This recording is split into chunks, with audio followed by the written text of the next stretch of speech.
Hi வணக்கம் welcome to positive tribes. இப்போ நிறைய பேர் கஷ்டப்படுறது ரிலேஷன்ஷிப் இஷ்யூஸில் like failed marriage, broken marriage, breakups, அப்புறமா யார் கூடயோ ஒரு long distance relationships, short distance relationship, extra marital relationship, இந்த ரிலேஷன்ஷிப் அந்த ரிலேஷன்ஷிப், இப்படி நிறைய ரிலேஷன்ஷிப். ஆனால் எல்லா ரிலேஷன்ஷிப்லேயுமே ப்ராப்ளம் வந்தப்புறம் என்ன ஆகிறாங்கன்னா அவங்க ரொம்ப டிப்ரெஸ் ஆகிடுறாங்க அண்ட் சூசைட் வரைக்கும் போயிடுறாங்க. கொஞ்சம் யோசிச்சு பாருங்களேன். நம்ம லைஃப்பில் நிறைய ஃபேஸஸ் இருந்திருக்கு. நம்ம ஸ்கூல் படிக்கும்போது யாராவது நமக்கு பெஸ்ட் ஃப்ரெண்டாக இருந்திருப்பாங்க. அதுக்கப்புறமா நம்ம அக்கா தங்கச்சி நம்ம கூடயே வளர்ந்துருப்பாங்க. அண்ட் தென் அம்மா அப்பா தான் நமக்கு உலகமாக இருந்திருப்பாங்க.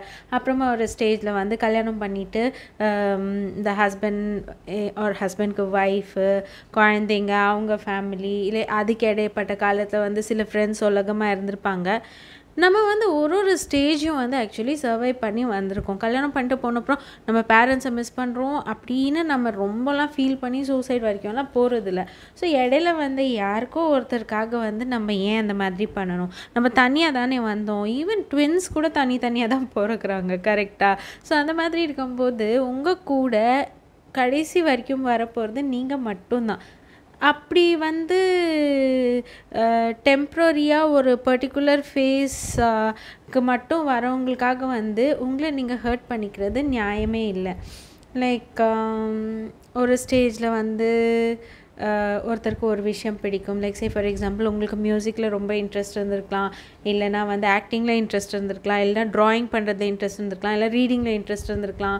ஒரு பர்டிகுலர் டைமில் உங்களுக்கு எப்படியாவது நான் டாக்டர் ஆகணும்னு இருந்திருக்கலாம், இல்லைனா எப்படியாவது நான் பைலட் ஆகணும்னு இருந்திருக்கலாம். இந்த மாதிரி பல ஆசைகள் இருந்திருக்கலாம். அது நிறைவேறாமல் போகும்போது நம்ம இன்னொன்று நம்ம லைஃப்பில் கிடைக்கிறப்ப அதை நம்ம பெஸ்ட்டாக கொடுத்து நம்ம லைஃப்பை நம்ம செதுக்கிக்கிறோம் இல்லையா? அதே மாதிரி தான் நீங்கள் அதே ஆட்டிடியூடை நீங்கள் ரிலேஷன்ஷிப்லேயும் வச்சுக்கிட்டிங்கன்னா உங்களால் கண்டிப்பாக நிம்மதியாக இருக்க முடியும். இல்லை அதை உங்கள் ஈகோ மேலே எடுத்துகிட்டு என்னை எப்படி அவங்க ரிஜெக்ட் பண்ணலாம், என்னை எப்படி அவங்க விட்டுட்டு போகலாம், நான் என்ன தப்பு பண்ணேன்னு நீங்கள் கேட்டுகிட்டே இருந்தீங்கன்னா அதுதான் உங்களுக்கு ரிப்பீட்டடாக நடந்துகிட்டே இருக்கும்.